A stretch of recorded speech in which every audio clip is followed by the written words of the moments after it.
The installation of the 8to5 energy saver is designed to be very easy, but it is recommended that only a qualified electrician carries this out. It should be wired in accordance with the latest edition of the IEE regulations or the national requirements. The procedure is almost the same for all types of fittings currently in use. First, always ensure the main supply is isolated before proceeding. Ensure that the rated voltage and frequency of the 8to5 energy saver is compatible with the intended main supply. Following are the steps taken for a standard single mount exposed fitting. Afterwards we will cover the slight variations for other fittings. So let's look at the installation of a single mount exposed fitting. Again, having isolated the mains supply, carefully remove the diffuser panel. Identify the mains input terminal block connector and check its condition, replacing if found necessary. Remove all the old wiring feeding from the main supply and terminate the redundant wires using the crimp terminator provided.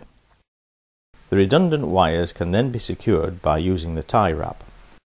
Cables can be fed through the knockout hole positioned at the end of the fitting, or, if necessary, a 20mm hole can be drilled in the cover panel, which needs then to be fitted with a grommet. It is recommended that double insulated cable is used for this purpose. Always ensure the live neutral wires are wired correctly. Refit the fixture's cover panel. Insert and rotate the 8to5 unit into place.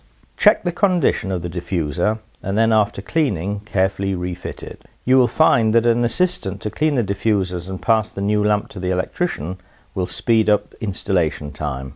When refitting reflectors, always ensure that they are reconnected to the fixture's earth cable.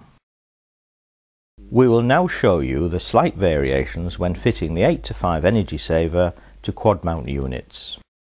Having removed the diffuser or reflector panel, identify the mains input terminal block connector and check its condition, replacing if necessary. Remove all the old wiring feeding from the main supply and terminate the redundant wires using the crimp terminator provided. The redundant wires can then be secured by using the tie wrap. For parallel wiring, all 4 power input cables can be connected directly to the mains input terminal block, or alternatively, all the 8to5 energy saver units can be pre-wired in parallel as follows. Remove the clamp cover and insert additional power input wires from the neighbouring unit until all 4 units are linked in parallel. This task can be performed on a bench beforehand. Insert the 4 units into position. Connect the power input wires to the mains terminal block connector, ensuring that none of the wiring obscures the lamp units. Clean and carefully refit the diffusers, always ensuring the reflectors are reconnected to the earth. In older fixtures, it may be necessary to adjust the mounting angle of the 8to5 energy saver unit. To do this, simply loosen the screw located in the middle of the end cap, then reposition the end cap to the desired angle and retighten the screws. Once this is carried out, the unit can be installed in the fitting at the correct angle. When replacing T5 tubes, always ensure that the T5 tube is rotated into its correct position. Do not use undue force and always replace with 8to5 energy saver brand tubes.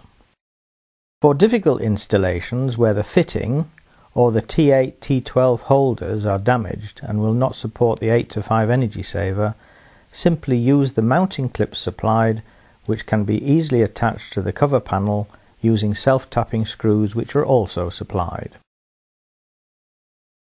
For some applications of the 6-foot and 8-foot units, it might be desired to increase the angle of light distribution by removing the reflectors. To do this, simply remove the T5 tube, then remove the reflector by simply removing the retaining screws and plastic retaining clips. Then carefully replace the T5 tube and the tube covers. The following important guidelines should be considered. Always ensure that any power factor / filter capacitors inside the fixture are disconnected from the mains feed. Do not install the 8to5 energy savers into emergency lighting unit. Always use double insulated cable for exposed mounted fixture. Always test earth continuity and conduct an earth loop impedance test after completion. Always ensure the 8to5 energy saver units are wired to the correct phased wiring, live to live, neutral to neutral. Always dispose of the old fluorescent tubes in an environmentally correct manner in accordance with your local authority's regulations or health and safety executive requirements.